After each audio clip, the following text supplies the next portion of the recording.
All right, what is going on, everybody? Welcome back to another day of SaberSim's DFS office hours. It is Friday, February 17th of 2023 here. It is officially upon us, the NBA All-Star break. No NBA today through, I believe, Wednesday. Regular season NBA DFS is back on next Thursday, so it should be kind of a quiet time here on the show. If you guys have questions, please get them in the chat.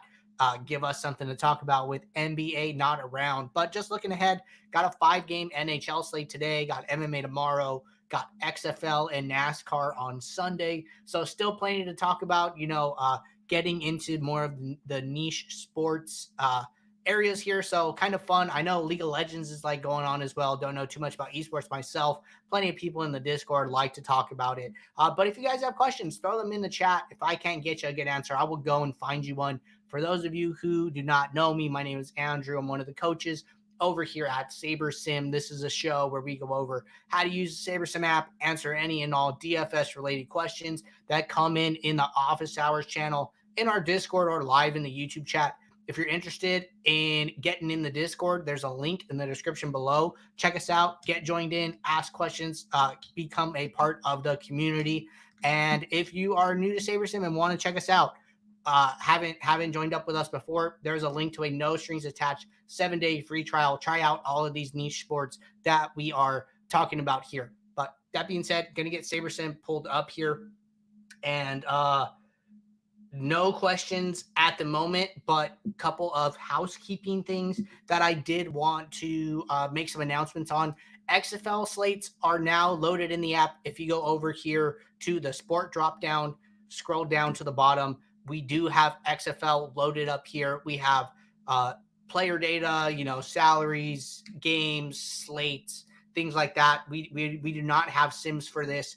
You will have to, bring your own projections to the party here, but you can use SaberSim as your optimizer to build all of your lineups, to manage your entries, all of those things. So I was running some test builds a little bit earlier this morning, and everything seems to be checking out now. So for those of you playing XFL this weekend, good luck. XFL strategy, just kind of off the top of my head here, find a good place for news. I think news is pretty hard to come by in the XFL league from what I remember from last season. So if you guys can, if you're interested in XFL, I think one of the biggest edges that you can find is finding a good source of team news, player news, etc. I would search and hunt for beat reporters on Twitter or anywhere on the internet and try to find something that's useful that probably a lot of people are not putting their eyes on and try to get an edge that way. But anyways, just wanted to make a note there on XFL. And then hopping over here to NHL. It is, the All-Star break, so there are going to be larger sized NHL contests. I know that opening week NHL and All-Star break for NBA, NHL are like the 2 times of the year where the NHL contests are the biggest. So you NHL grinders, it's your time to shine. Getting back to something that we were kind of talking about yesterday with applying the DFS Profit Plan that I didn't mention, that I kind of thought about after the show, is that, Max Steinberg actually taught me this. Your bankroll is not static. It does not have to be static. It is not like, I always play $200 a night because that falls within my 2.5 to 5% range. And, that's just kind of the number like I always roll with.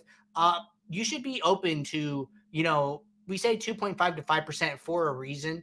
And that is to like allow for some nuance, allow for times where you might be in a more favorable position, or you might be in a less favorable position.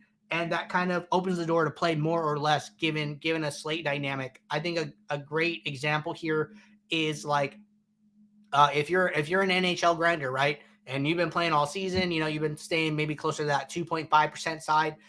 Now contests are growing. A lot of money is coming in from players who do not normally play NHL. Like I can tell you, I'm playing NHL tonight, and I normally don't play it, right? But I've won some tickets. I'm going to use them and just going to have some fun with it, get some lineups in. I'm probably not a plus EV NHL player, right? And I think there's going to be a lot of players doing that. So I think that, if you are a grinder, if you are somebody who, has your ear to the ground, has been playing all season, like, be okay opening that up. Be okay, opening your bankroll up, playing more. It is a small window. This is not something that you're deciding to do for the rest of the season. It is something that you are taking advantage of. You're being exploitative in your bankroll allocation for a short period of time, and I think that's probably the best thing you can do, right? Even aside from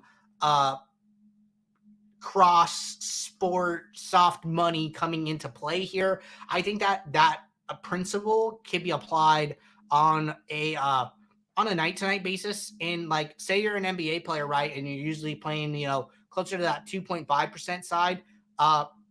Maybe there's a night where you see an angle and you think that you have a really big edge that other people are not seeing. I'm going to use an experience, something that happened to me earlier this season. There was a slate where I thought Josh Okogie from Phoenix was in a really good spot to come off of the bench as, like, the sixth man, and essentially end up playing a lot. I thought there was a huge blowout scenario for, I think it was Phoenix was playing the Clippers. Yeah, Phoenix was playing the Clippers, and I thought that he was in a really good spot. And on that specific night, I was playing closer to 2.5%. Once I kind of figured that out, once I got my lineups finished, I went and entered a bunch more contests, a bunch more entries, and got closer to that 5%. My take was right, and that was, like, my biggest night of the NBA season for the first half of the season. But those opportunities do not come up often. That was literally the only time I did that the entire first half of the season, because I just felt very strongly about it. But they're not going to happen a lot. When they do happen, you should do your best to take advantage of it. And if you find yourself doing it, like, once a week or once a month, like, you might be doing it too much. You got to be, like, really strongly convicted and have a solid foundation for, like, where that take kind of came from, and you got to be able to back it up, and you got to believe in it, right? And be comfortable, like, even if you lose, like, wow, that was such a good take, like, that just did not work out in my favor, and that happens too. So I would say, be open to that idea. That was kind of a concept that I learned listening to the Emotional Bankroll podcast. I heard late round QB kind of talk about that scenario where, it's not going to happen that often, but when it does happen, you should really be willing to take advantage of it and really be willing to live with the results regardless of what happens. So I think that, if you're an NHL guy, tonight is a great night to, through the rest of next week, to open up that bankroll, to take some shots, and know that you are going against some more subpar opponents who have not been doing the work all season, and try and take advantage of that. So those are just my thoughts on, like, some bankroll ideas going into this week, leading into, the All-Star break. It is nice as an NBA grinder to kind of have a break, kind of, slow down a little bit there. If you guys listen to Lulz, Petty Theft was on there yesterday. He's a known NBA grinder, one of the best NBA DFS players. And he was talking about, literally never takes a day off. And, this will be his first break for the entire first half of the NBA season. So NBA DFS can definitely be a grind, no doubt. It is nice to, have this break and try out some different sports. In the meantime, I'm going to be playing some NASCAR myself. I know plenty of people are enjoying no late swap in MMA up to this point. So, or now that it's back, right? I think last week was, like, the first card with no late swap. So I know a lot of people are enjoying that. And I encourage you guys to continue to enjoy this break. But for those of you just tuning in, no questions at the moment. No NBA, so we can't do an NBA first look injury report. Just kind of hanging out, talking some bankroll principles. XFL slates are loaded in the app. If you guys have any questions, get them in now. I'm going to hang out for a little bit longer, just kind of talking about whatever, and we will see if we get any questions in. But wanted to give everybody a chance to tune in and get their DFS mind going and see if they had any questions here. But just did a segment on bankroll management during the All-Star break. I think it is a good time to do that. You know, I'm gonna have to start planning some vacations around these breaks. I think the next big one is probably the MLB All-Star break. That's probably worse because at least when NBA is off, NHL is still on. But during MLB, right? I mean, what you got golf. I mean, I guess there's golf today, right? People are probably sweating the cut, playing some round 2 showdown. That's another good sport to try out. Try out some round 3 showdown, some round 4 showdown over the weekend and see if you like that. I've heard that, if you're playing PGA, weekend long is probably harder. There's probably more edge in showdown just based on players probably playing too many players toward the top of the leaderboard, especially on like round 4 and things like that. So I have heard there is edge to be had in PGA showdown. All right, question here from Hiker Willie. Says, hey, hi, Andrew, new to NHL. So I may be one of those subpar opponents. Me too, my friend. Me too. Any first-timer tips with the simulator for NHL? Thanks. Yeah. So, I mean, I'll kind of tell you what I'm probably going to do is, I'm not an avid NHL player myself. Just a note, if you guys are on the pro plan, I try not to sell you guys too much on this stuff, but we do the pro exclusive content once a week for all of our pro subscribers. We just released a video yesterday with Scott and Jordan talking advanced NHL strategy ahead of this week. I think that's like, aside from the 5,000 lineups, that is probably like my second favorite feature that comes with joining the pro plan is the pro exclusive content. Like the team is, questioning DFS theory and talking advanced level strategy. And it's a great listen. And that is like one of my highest, if I had to sell you guys on anything, that pro exclusive content to go along with the 5,000 lineups makes one, managing your DFS lineups so much easier. And then 2, gives you like a lot to think about and pushes you in different directions and challenges, general DFS heuristics that come from traditional optimizers and things like that. So if you guys, have it in the bankroll, I think the pro plan is definitely worth it. There's, starting to become a big library of pro videos to follow. But as far as NHL content, right? I think that, one thing that I'm going to do, I kind of talked about this yesterday.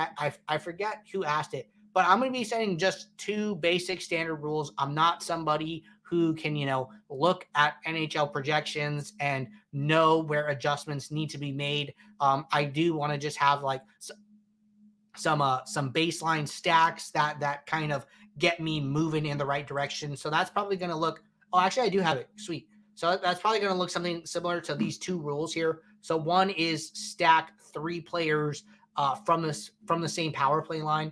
And, I'll leave this up a second. You guys can pause the video, take a screenshot, whatever you guys want. So one is, stack at least 3 players from the same power play line. And then a second one of stack at least 2 players from the same even strength line. This is probably a little more aggressive than what Scott talks about on the most recent pro video. But Scott is, super sharp, adjusting projections, understands all of the team dynamics, understands the sport really well. I think, if you're in his shoes, right, what he is trying to do is just kind of nudge the builder in the right direction. And that's kind of similar like to what I like to do in like NBA is like, I will make adjustments and understand what, what I want to come out of that. Right. And usually for me, that is like, I'm trying to think of a good example, but maybe like NFL Showdown is a better example where like I'm setting a geo mean kind of like floor, like, hey, I don't want to go past this high of a geo mean. I'm not setting one that like I'm kind of shooting for, but something where it's like, hey, let's stay away from, 50 plus dupes. And then I will kind of fine tune from there. Like that is the level that Scott is on for NHL. So he, excuse me, he sets a rule for like, use, two players like from the same team, or use one correlated player with if one player's in the lineup, something along those lines. I'd have to go back and watch it, but that is kind of more because he has his hands in the dirt here. I'm not an experienced NHL player, so I want to do something like a little more rigid, and something like that one I talked to Scott about and kind of got some feedback on, but one that is a little more deliberate in forcing in some of those correlations there. So I don't think there's anything wrong with this rule.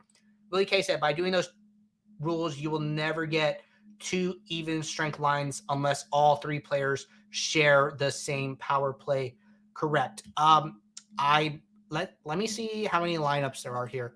I forget how many players there are in a lineup. So let's just run something real quick, and we can look at it here. So just going to get some lineups going here, and then we can talk a little bit about it. Hiker really said, thanks, great answers. Yeah, happy to help, man.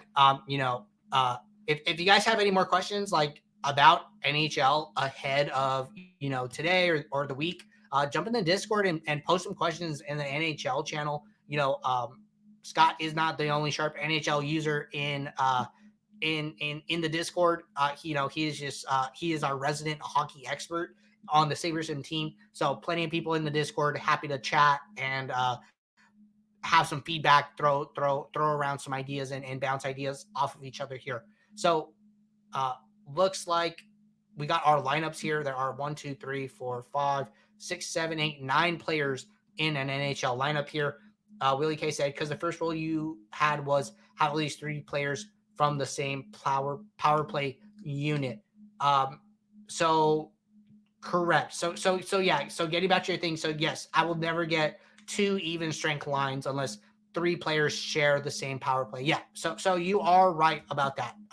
This will exclude basically any 2 even strength line constructions.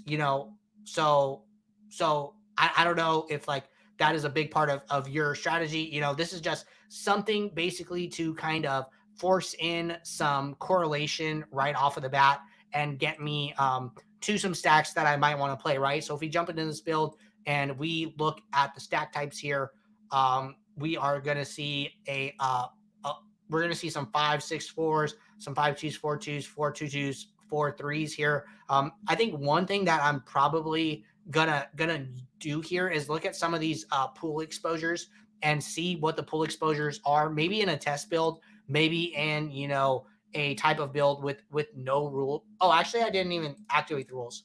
So that is a test build, right? So this will be like our test build, and then now I will run it with the rules on. But I think running a test build, seeing what type of stack constructions are showing up a lot in the pool, and maybe trying to at least get to some of the highest stack types in the pool is probably like a what do I want to call it? Maybe like a QA or like a quality control step that I'm planning to take some feedback from the pool and say, getting a lot of these stacks, let's make sure that we get to some of them. Okay. Let's see. Willie K said I would maybe lower that rule to 2 players on the same power play instead of 3. Yeah, I'm totally open to that.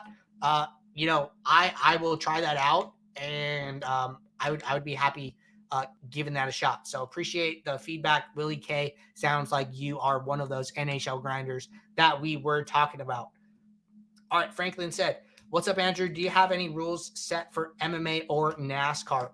So I don't have any rules set, but I am, probably interested in doing some type of duplication rule. I think NASCAR, this weekend with Daytona, it is a crash heavy course. And just so you guys know, we will have projections for trucks. The trucks are doing qualifying, I think, from like 3 to 4:30 Eastern. And then once qualifying for the trucks is up, our sims will run. We will get the projections up for the trucks. And then once qualifying is complete for the cup race, we will get the projections up for Daytona. So you should be able to see, we have trucks, we have Xfinity, and we have cup. We do support all 3 of those. We just did not support the duels. So just wanted to let you guys know about that there. But getting back to the question, I think that, probably the biggest thing here for both of these sports is that one, I would probably want to make sure that I'm on Sim Diversity 10, taking, single race simulations, single slate simulations for MMA, and trying to build an optimal, which you will probably need for, these two specific sport types. And then doing something, whether it is a lineup rule for an aggregate, my ownership, geo mean, no more than X, or, whether it is, that's like if I'm not on the pro plan, that's what I would do. And then if I am on the pro plan, what I would do is probably like a lineup filter, something that I like to do because I have the ability to build custom metrics. And I'm just gonna roll with these 71 lineups that we have built here. One thing that I like to do is I like to create a custom metric to see the value of the geo mean. So if you're on the pro plan, you can come in here, you get add a metric, I'd name it geo mean, and then you just do my own geo mean, and then you do value. And this will show you like the actual calculation of the geo mean of each lineup as a summary statistic. There's no ownership for NASCAR right now, but when it comes up, that is what we'll show here. And then from there, I'd probably do like a lineup filter. If you're interested in learning more about geomean, I did a really detailed explanation on it, and what it is, how to calculate it, over on our on a support video. So if you go to SaberSim, go to settings, go to help, open up our support library, you go over to frequently asked questions, you go over to view more, and then you just type at the top geometric mean, and then how do ownership, product, and ownership geometric mean work. I recorded this 4 to 5 minute video with an example, basically showing what is the difference between product, ownership, geo mean, how to apply them, how to do rules for them, how to do lineup filters for them, how to do custom metrics for them, and pretty detailed breakdown there. So I would highly suggest checking that out, especially if you are somebody who is playing these sports where duplication is important and you want to learn more about it. So Franklin says, so is it best to use geomean for both sports to avoid duplication? I would say yes. I would say some form of geomean. Check out this video, Franklin, and then figure out how you kind of want to apply it. And kind of what the best way for you to go about applying it is. The way I like to think about it is I like to use it, like I was saying earlier, as like a guardrail. So maybe I want to shoot for like under 10 dupes. I'm not going to do the calculation to get me to 10 dupes. I'm going to do the calculation to maybe I'm going to do it for like 20 dupes and give the builder a little bit more room there, just because once you start applying these rules, the exposures get a little funny. So I would suggest like running like a test build and then running a build where you're applying these rules and seeing how the exposures change. And once we kind of say that, once you start applying these geomean rules, you're kind of going off of the path, this optimal path that SaberSim is on, and you're turning left. And once you turn, like you still got to steer the car, because SaberSim kind of doesn't know where it's going at that point. Just because like you're now SaberSim is just trying to solve this problem of, okay, the ownerships are so important that I need to stay under these ownerships. Let me figure out the best lineups that do that. But then you need to tell SaberSim like, hey, let's still play the best plays, and then you need to kind of take over from there. So you might have to get your hands a little dirtier with some of the exposures, but that is like a trade-off that you're kind of making. And the way I like to think about it is that SaberSim by itself is not better than me plus SaberSim. I always think like man plus machine. You are taking your intuition, and then you are taking this computer program and this optimizer, and then you are working together, not just blindly trusting what the optimizer does, not hand building this man plus machine method. I have found seems to work the best, where you can add value that the computer can't add, and the computer can add value that you just cannot manage all in your brain, all in your head at the same time. So those are some of my thoughts there. All right, let's scroll back up here. Willie K said, for example, by setting that rule you will never get an OTT1 plus Pitt 2 full even strength lines today, since Matthew Joseph doesn't share power play time with Stu. Okay, so our Willie here is a real NHL grinder. So Willie, I really do appreciate the tips. I probably will revise my rule to do that. So I'm just gonna make a note here. Change rule based on Willie's suggestion, and then I will probably make that adjustment and then use something along those lines for today. So I'm looking forward to it. Appreciate the feedback.